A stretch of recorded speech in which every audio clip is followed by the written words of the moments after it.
तो first problem क्या है जरा देखो, the fourth proportional to 4, 6 and 8। तो अपने पास तीन टर्म गिवन है और कौन सा फाइंड आउट करना बोल रहा है, 4। तो यानी कि फोर्थ यानी कि लास्ट है ना। तो let fourth term is x। अगर हम फोर्थ टर्म को x अज्यूम कर लें तो that means we have 4:6 is equal to 8:x। हमने क्रॉस प्रोडक्ट रूल पढ़ा था, ठीक है। अगर हम क्रॉस प्रोडक्ट रूल की बात करें तो फिर हमारे पास क्या होने वाला है, 4 into a, sorry 4 into x होना चाहिए था। तो 4 इंटू एक्स और इज इक्वल टू क्या आ जाएगा हमारे पास, 6 इंटू 8। तो therefore x equal to 6 into 8 divide by 4, 2 time answer is 12। तो फोर्थ टर्म 12 होना चाहिए, है कहीं ऑप्शन ए। तो ए इज द राइट ऑप्शन। कोई डाउट क्या किसी को? तो ये हमारे पास था फर्स्ट क्वेश्चन। फटाफट इसको साथ साथ फिर कंप्लीट कर लेंगे। तो इस तरह से लिखो, let fourth term is x, let fourth term is x, therefore 4:6 equal to 8:x।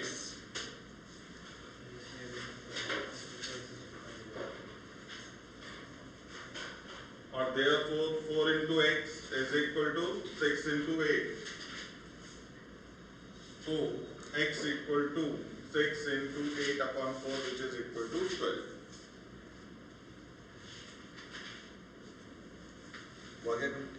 एक सिंपल सा कैलकुलेशन है जो हमने यहाँ पर डिस्कस किया। अब आ जाए नेक्स्ट क्वेश्चन नंबर 2। अब सेकंड क्वेश्चन क्या है, द थर्ड प्रोपोर्शनल टू। इस बार कौन सा प्रोपोर्शनल चाहिए? तो इसका मतलब थर्ड प्रोपोर्शनल क्या अज्यूम कर लेंगे, x। ठीक है जरा, let third proportional is x, let third proportional is x। तो therefore 12:18 is equal to 18:x। मैंने क्या बोला था आपको याद है, मिडिल टर्म रिपीट होएगा, ठीक है। अब therefore वापस 12 into x is equal to 18 into 18। तो therefore x equal to 18 into 18 upon 12। 6 3 जा 6 2 जा 2 9 जा आंसर इज 27। तो ये हमारे पास सॉल्यूशन आ जाएगा। नहीं तो फिर डायरेक्टली कैलसी से आप कैलकुलेट कर सकते हैं, कैंसिलेशन नहीं करना चाहते तो। विदाउट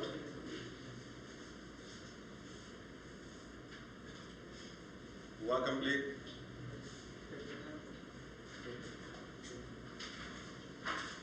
अब इसके बाद नेक्स्ट कोशिश करो साथ में चलने का, पीछे रह जाओगे मैं भागते चला जाऊंगा। क्वेश्चन ध्यान से सुनो, पूरा कंसंट्रेशन क्लास में रखो। मैं क्वेश्चन पढ़ रहा हूँ, आप इधर उधर सोच रहे हो या आप एक स्टेप पीछे चल रहे हो, नहीं समझेगा, बहुत प्रॉब्लम होगा। इनिशियली स्पीड बहुत स्लो करके ले रहा हूँ। आपको पता है आपके अकाउंट्स के बाद सबसे ज़्यादा अगर कोई पोर्शन है तो मैथ्स है। तो ये बाद में जैसे जैसे आगे जाएगा तो थोड़ा स्पीड भी फास्ट होएगा। इतना आसान से इतनी आराम से पढ़ाएंगे नहीं, लगता है नेक्स्ट टाइम हो गया। चलो आ जाए third question, the mean proportional between 25 and 81। तो 25 और 81 मीन प्रोपोर्शनल याद है ना, mean proportional is equal to root of a into c। तो डायरेक्टली लिखो, mean proportional is equal to root of 25 into 81। कैलसी आपके पास है, नहीं तो मैं डायरेक्टली 5 5 जा 25, 9 9 जा 81। तो यानी कि 5 9 जा 45। क्या ऑप्शन है अपने पास 45? Yes we have. तो C is the right option. किसी को डाउट? तो mean proportion is 45। Next problem, question number 4, ध्यान से पढ़ो। The number which has the same ratio of 26 that 6 has to 13। Question समझ में, क्वेश्चन थोड़ा सा ऑड है। The number which has the same ratio two 26, वो नंबर कौन सा है जिसका रेशियो 26 के साथ सेम है जैसा 6 का। ऑब्वियसली 13 में जब आप 2 से मल्टीप्लाई करोगे 26 आएगा, तो इस 6 में भी किससे मल्टीप्लाई होगा 2 से, तो इसका मतलब वो नंबर क्या होना चाहिए 12। अब ये तो हुआ एक, यानी कि हम जनरली सोचिए, नहीं सोचते, हम मैथमेटिकली जाएंगे। Let that number is x, तो इसका मतलब x is to 26 is equal to 6 is to 13। वापस first x plus 13 is equal to 26 into 6, so therefore x equal to 13 2 जा 2 6 जा 12। देखो है क्या ऑप्शन, नहीं, तो क्या हो जाएगा none of these, so this is the right option। तो समझ में है, तो वहां पर हम क्या कह सकते हैं, let required number is x, then x ratio 26 is equal to 6 ratio, तो x एंटीसीडेंट है, तो x एंटीसीडेंट में वो कैसे, आपने क्वेश्चन पढ़ा, क्वेश्चन पढ़ा, the number which has the same ratio to 26, 2 जो होता है 2 के बाद वो होता है हमेशा डिनोमिनेटर, यानी कि क्या कॉन्सिक्वेंट, समझ में, और 2 से पहला जो है वो क्या है हमेशा एंटीसीडेंट। तो ये हमारे पास इस तरह से आ जाएगा। चलो हो गया कंप्लीट। अब नेक्स्ट क्वेश्चन, नेक्स्ट क्या है, the fourth proportional to 2a square and c। तो आपको मालूम है क्या करना है, let fourth proportional is x, let fourth proportional is x, therefore क्या लिखेंगे आप लोग, 2a is to a square is equal to ca into c into x। अब फर्स्ट एंड लास्ट का multiply 2a into c is equal to a square into c, sorry 2a into x था, 2a into x। अब आपको तो x find out करना है ना, तो 2a को क्रॉस कर लिया जाए, a square into c upon 2a, a से 1 पावर a का कैंसिल, तो next we have a c upon 2। तो अपने पास देखो कहीं a c upon 2 है ऑप्शन में, yes we have a is the right option। तो वहां पे आप इस तरह से मार्क कर सकते हैं, या फिर directly fourth proportional is a into c upon 2। तो समझ में आ रहा है क्या किया, ये सारे सम, और याद रखो सीए फाउंडेशन में कोई भी बहुत एक्सेप्शनल या बहुत लेंथी सम नहीं होता, क्योंकि हर क्वेश्चन के पीछे एवरेजली 1 मिनट का टाइम ड्यूरेशन आपके पास होता है। कुछ क्वेश्चन एक आध लेंथी होंगे लेकिन एवरेजली 1 मिनट। तो इसका मतलब क्या है कि वो सारे क्वेश्चन प्रॉपर्टीज से रिलेटेड ही चलते हैं। आप प्रॉपर्टीज या बेसिक छोड़ देंगे गए, और अगर आपको प्रॉपर्टीज याद है तो मैक्सिमम हम हो जाएंगे। अब आ जाते हैं नेक्स्ट, हमारे पास जो प्रॉब्लम है अब वो क्या है, if 4 numbers 1/2, 1/3, 1/5, 1/x are in proportion, then what is the value of x।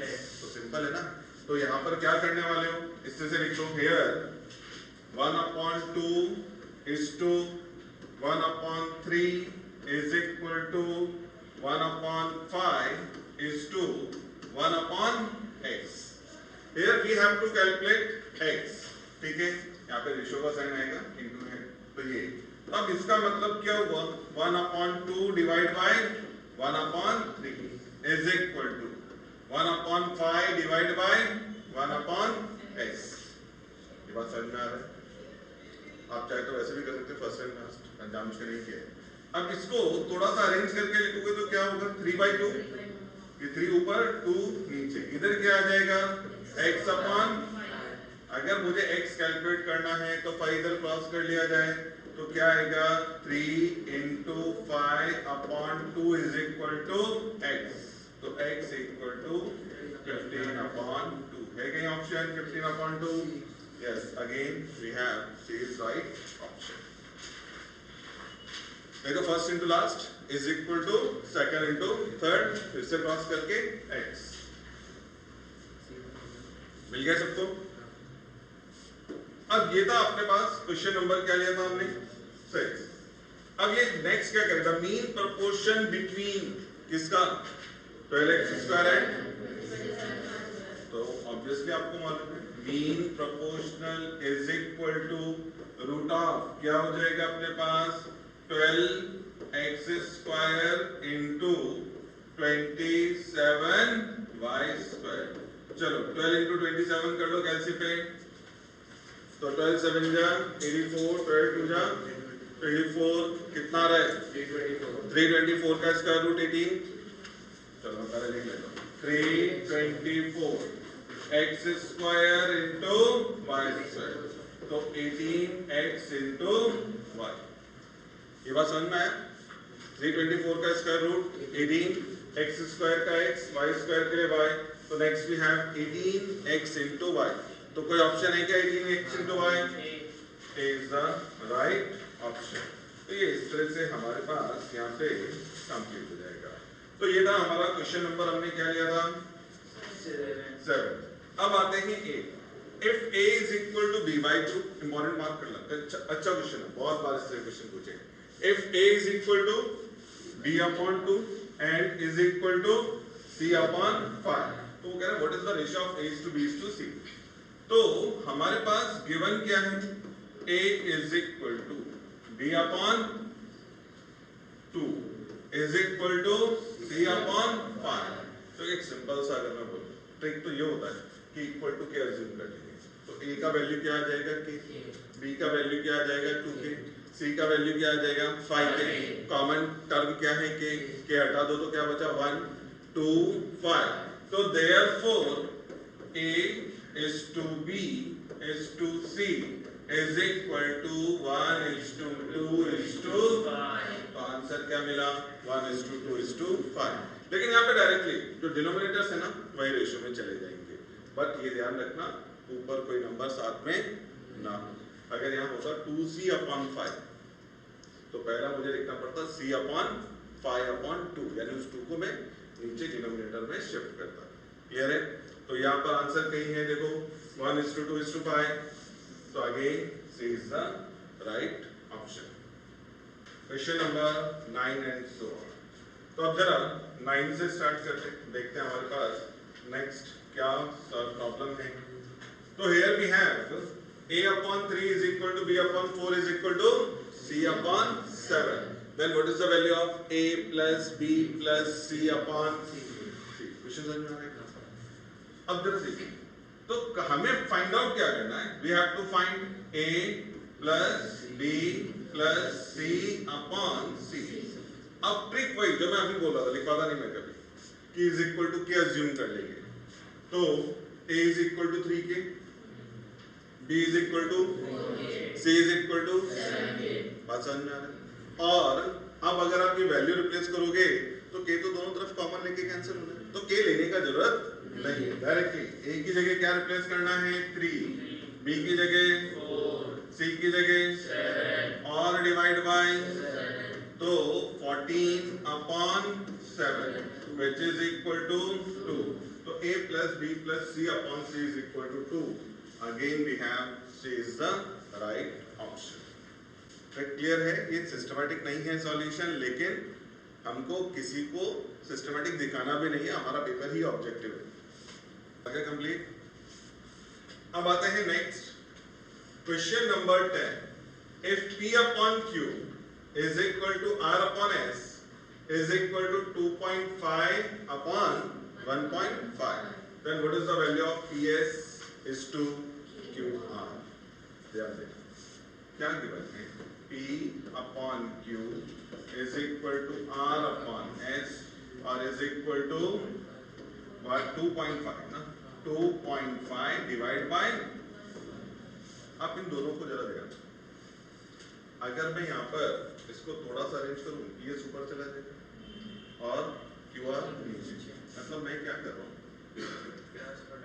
Cross multiplication सिर्फ इन दो टर्म, तो ये अपने पास क्या रह जाएगा PS अपॉन इसका कुछ नहीं, ये एज इट इज 2.5 अपॉन 1.5।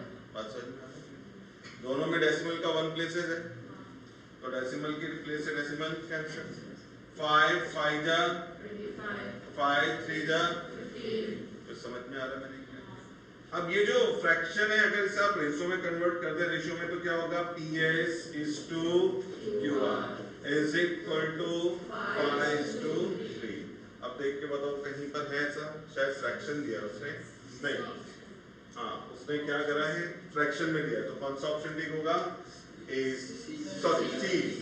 तो ये हमारे पास सी इज द राइट ऑप्शन 5/3। बात समझ में आ रहा है क्या।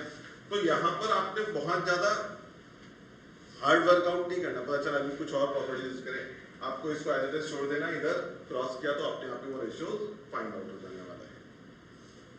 तो चलो यहाँ तक क्लियर है, हम लोग कहाँ तक पहुंच गए, क्वेश्चन नंबर 10। तो फर्स्ट 10 क्वेश्चन तो हमने इजीली कंप्लीट कर लिए। अब आते हैं नेक्स्ट क्वेश्चन नंबर 11।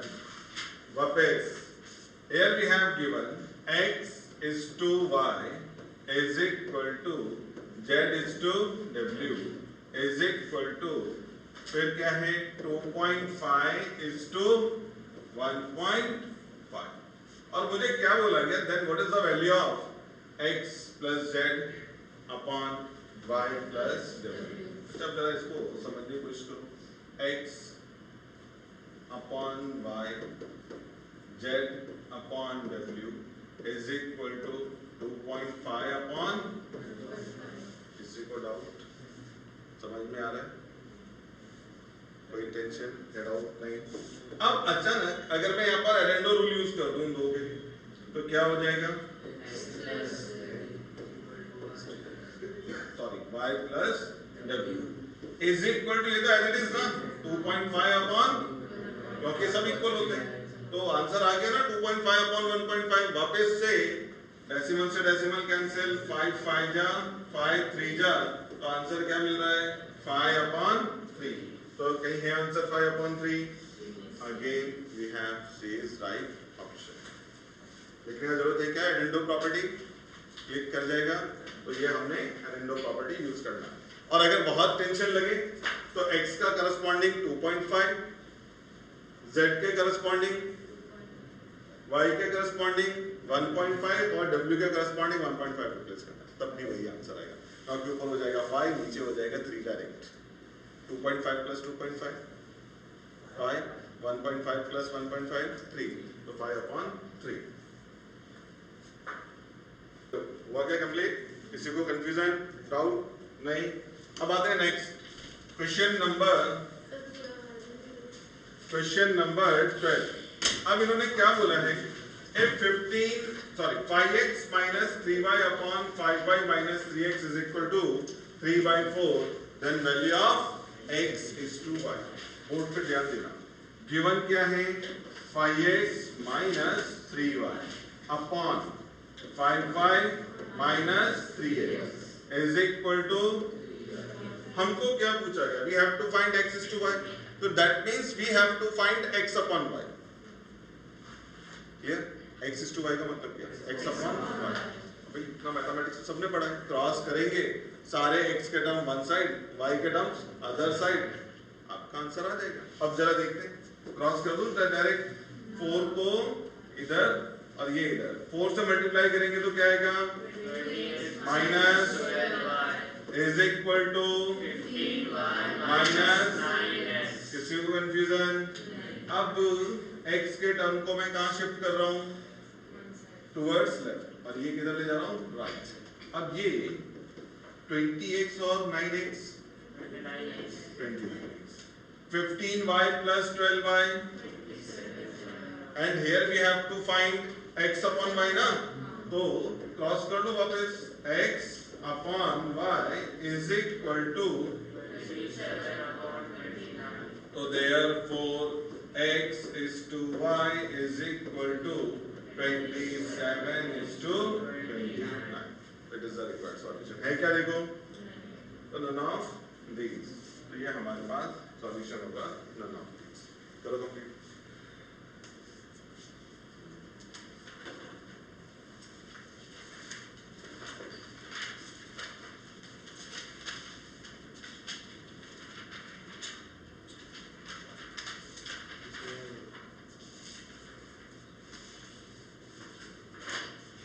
समझ में आया? किसी को कोई डाउट इसमें?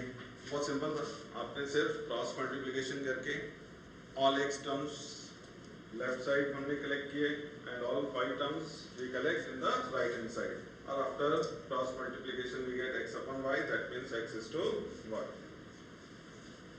अच्छा, ये थोड़ा शॉर्ट है, इसको जरा ध्यान रखना, वो डायरेक्ट मल्टीप्लाई हो गया, इधर कुछ अलग नहीं सोच लेना, क्योंकि आजकल मुझे बहुत डर लगने लगा पढ़ाते वक्त। कोई 4 से मल्टीप्लाई करता है तो एक ही तरफ क्या दूसरे को छोड़ दिया, सर एक तरफ हो गया। कोई मल्टीप्लाई करता है दोनों तरफ कर देते, ऊपर भी क्या नीचे भी। अब ये तो हमने यहाँ पर पहला 12 क्वेश्चन तो कंप्लीट कर दिया। अब आते हैं नेक्स्ट कुछ शॉर्ट क्वेश्चंस आएंगे, तो आप जरा देखते हैं। तो क्वेश्चन नंबर 30 पढ़े।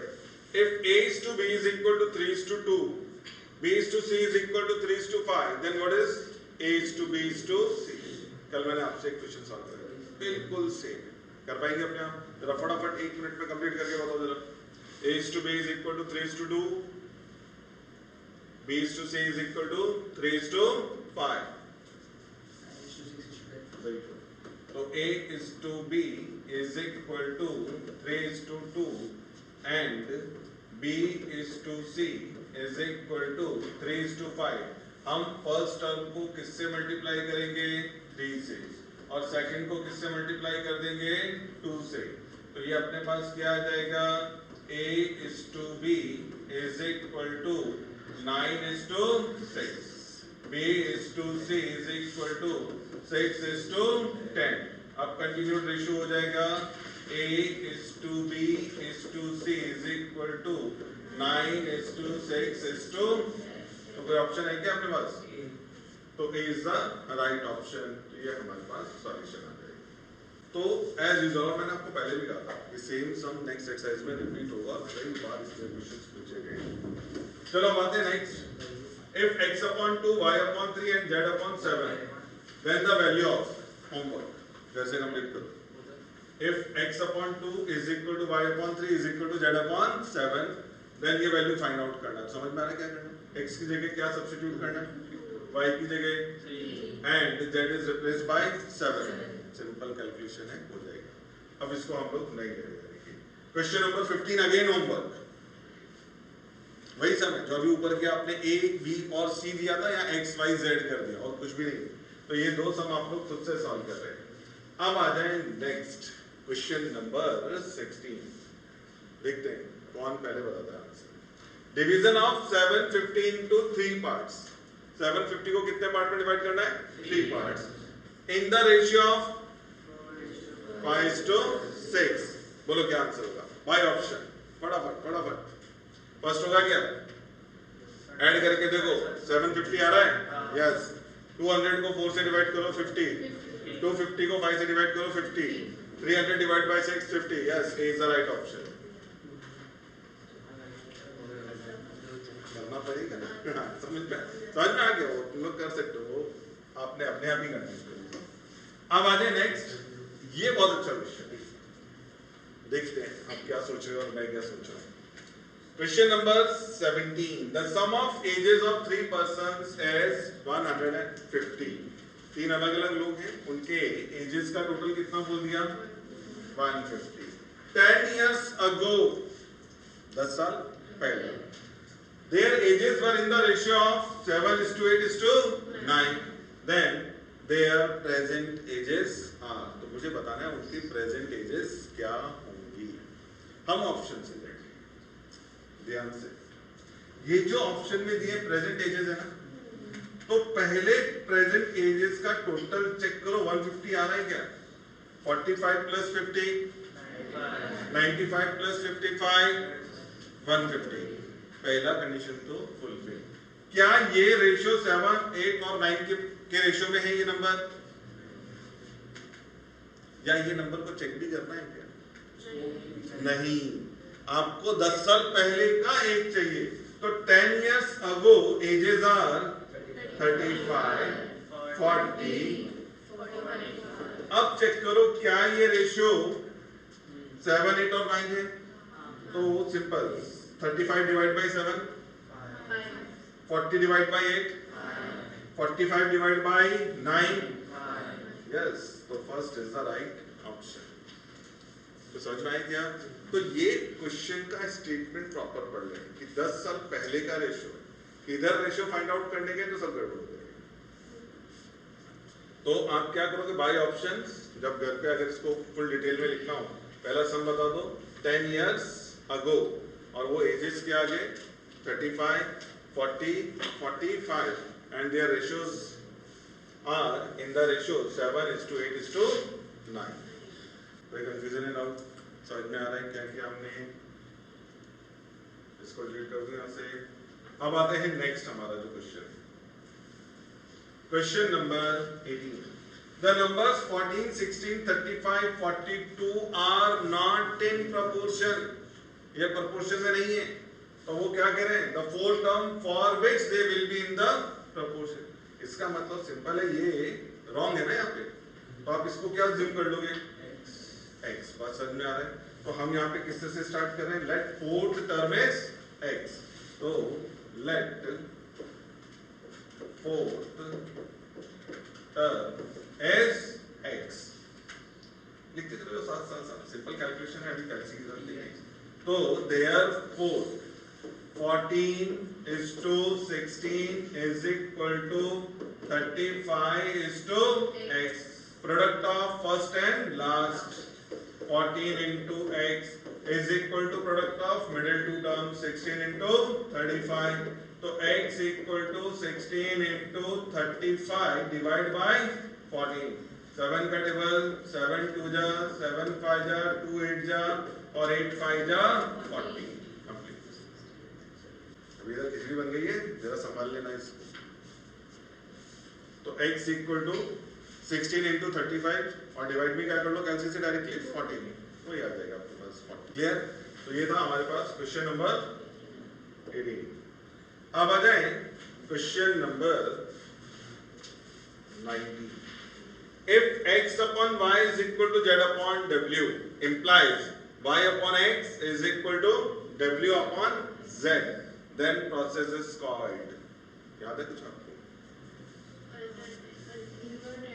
इन्वर्टेंडो। दोनों तरफ इन्वर्स हुआ है, x upon y की जगह y upon x, z upon w की जगह w upon z, तो इन्वर्टेंडो है क्या? इन्वर्टेंडो। तो फिर आंसर none of these। और लिख लेना, लिख इट इज इन्वर्टेंडो। चलो हुआ क्या? अब आते हैं next 20। If p upon q is equal to r upon s, then it is equal to p minus r upon q minus s। मालूम है दोनों तरफ माइनस हो रहा है, सब्ट्राहेंडो। तो a is the right option, सब्ट्राहेंडो। तो सब्ट्राहेंडो। अब आ जाए 21।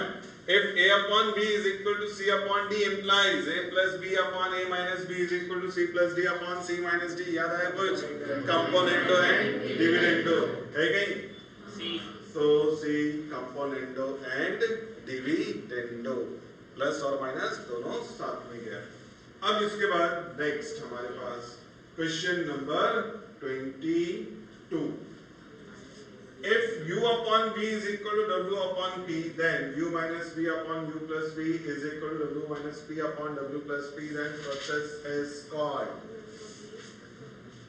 None of these। ये भी कंपोनेंटो एंड डिविडेंडो ही है। आई बात समझ में? यानी कि हम माइनस को ऊपर और प्लस को नीचे, यानी जब हम डिवाइड कर रहे थे ना, कल मैंने एक्सप्लेन किया था, तो मैंने फर्स्ट को सेकंड से डिवाइड किया था। अगर हम उल्टा कर देते सेकंड डिवाइड बाय फर्स्ट, तो फिर ये रेशो आता। तो ये हमारे पास none of these। चलो पहुंचा गया। अब next question number 23। 12, 16 star 20 are in proportion then star, मतलब फिल इन द ब्लैंक्स हो गया ना अपने पास। स्टार की जगह आप क्या ले लोगे? x। करो कैलकुलेट फटाफट फटाफट। तो 12, 16 x 20 हो गया, तो इसका मतलब here we have to write 12। तो हम क्या लिख रहे हैं? 12 is to 16 is equal to x is to 20। तो first and last 12 into 20 is equal to 16 into x, तो therefore x equal to 12 into 20 upon 16। 4 5 जा 4 4 जा 4 3 जा, आंसर is 15। 59।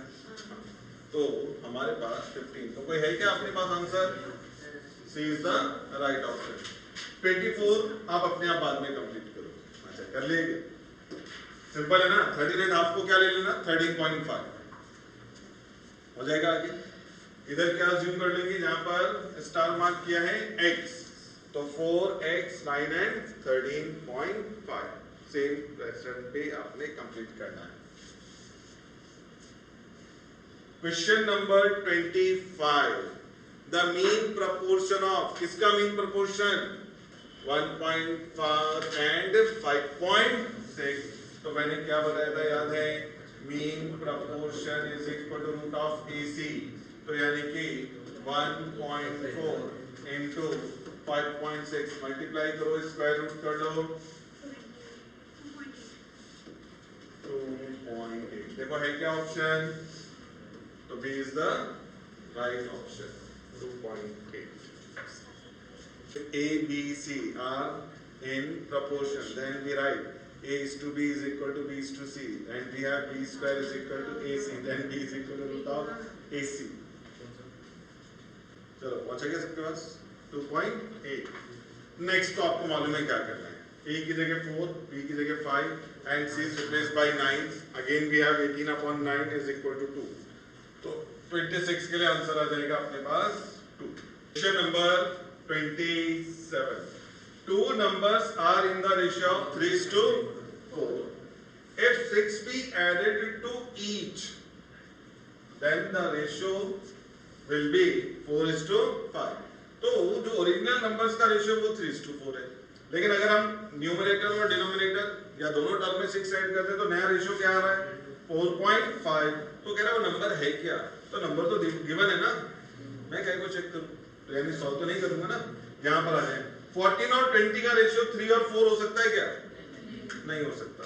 17 और 19 का तो किसी भी कीमत में नहीं हो सकता, ये दोनों ही प्राइम नंबर्स हैं। 18 और 24 कोई कॉमन फैक्टर है दोनों में? 6 6 3 जा 6 4 जा, तो 6 हटा दो तो क्या बचा? 3 and 4। तो ये भी तो यही कह रहे हैं रेशियो क्या है। If we add 6 in both तो क्या हो जाएगा? 18 plus 6 डिवाइड में 24 plus 6, तो क्या मिला अपने को? 24/30। 6 4 जा 6 5 जा, तो क्या 4 और 5 दिया था रेशियो? तो इसका मतलब C is the right option। समझ में आया हमने क्या किया है यहाँ पर? तो हमने ऑप्शंस का ही यूज करके इसको कंप्लीट कर लेना है। तो A तो वैसे ही नहीं आ रहा है और B का कोई चांस नहीं, क्योंकि दोनों प्राइम नंबर है, कुछ कैंसिल होगा नहीं, तो ऑप्शन एक ही बचता था C। चलो अब ये लास्ट कुछ सम्स बचे अपने पास। तो क्वेश्चन नंबर 28, देख के बताओ डायरेक्टली कौन सा आंसर है। चलो चलो चलो देखो, आपको समझ में आ जाएगा कौन सा option correct. B is the right option. क्यों B is the right option समझ में आएगा? कंपोनेंट एंड डिविडेंड प्रॉपर्टी है, तो B is the right option. समझ में? तो इसमें कुछ सॉल्व करने की जरूरत नहीं है।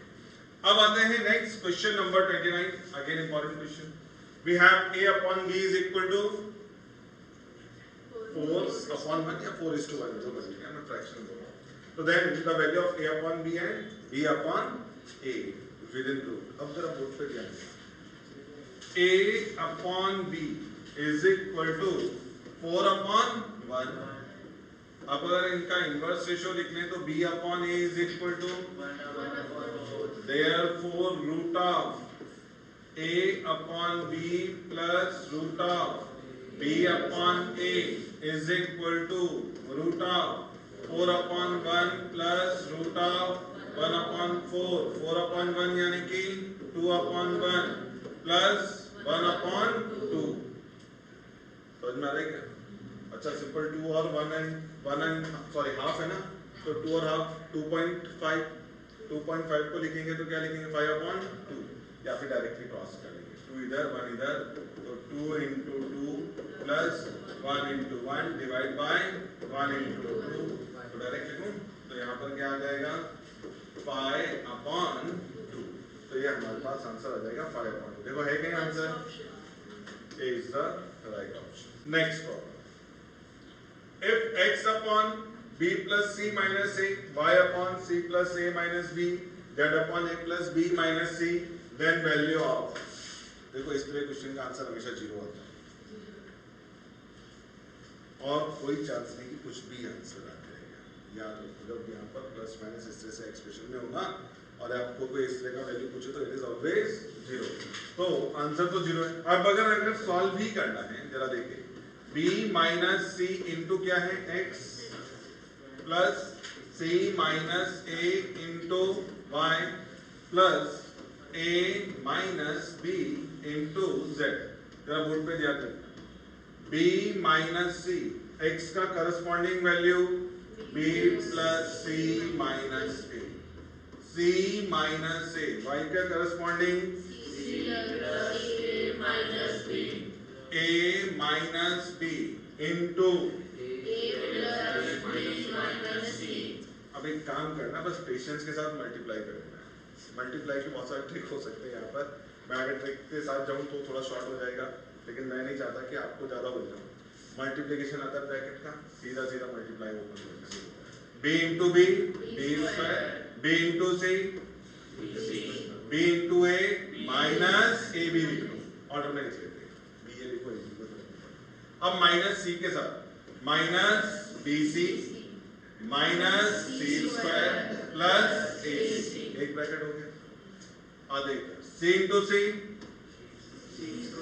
Plus ac minus bc, order में लिखें bc, फिर minus ac minus a square plus ab, next a square plus ab minus ac minus ab minus b square plus bc।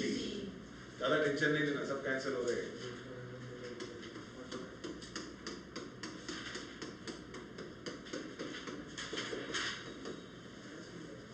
ठीक है, तो आंसर क्या आ जाएगा 0। तो ऐसे क्वेश्चंस को ना याद रखने का, रिमेंबर डाल दो, यानी कि ये क्वेश्चन इंपॉर्टेंट है, एग्जाम में आते हैं और वहां टाइम पास नहीं करना है ऐसा मल्टीप्लाई करके, डायरेक्ट दिखा 0।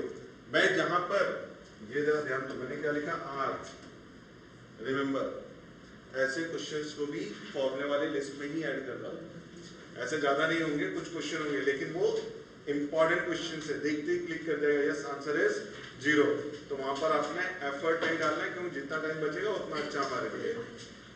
तो इसके साथ ही प्रपोर्शन का एक्सरसाइज कंप्लीट है।